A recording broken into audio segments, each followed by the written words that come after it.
எங்க மாமா போறீங்க? கடைக்கு போறேன்டி. நானும் வரேங்க, பொருள் வாங்கணும். நீ ஏன்டி வர? பொருள் வாங்கணும். ஏ சி மூஞ்சி அப்படி வைக்காத, ஆய் வருது. போய் ட்ரெஸ் மாத்திட்டு வாப்பா. 5 நிமிஷம் ட்ரெஸ் மாத்திட்டு வரேன். ஆளி மூஞ்சியும் பாரு. A few minutes later. ஏங்க கிளம்பிட்டேங்க, போலாம்.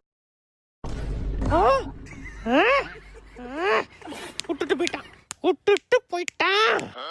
தெரியும்டா, யாரையும் லவ் பண்றான். அடிக்கடி போன் பேசுறான். ஐயோ, பேசாம நைட்டு தூங்கும்போது கல்லு தூக்கி போட்டு கொண்டுடுமா, இல்ல சோத்துல வச வச்சு கொண்டுடுமா, இல்ல தலைவணி வச்சு உரக்கு எதனா பண்ணி ஆகணும். அவனை விடக்கூடாது. இதுக்கு மேல அவனை விட்டவே கூடாது. கொண்டுடுறோம்.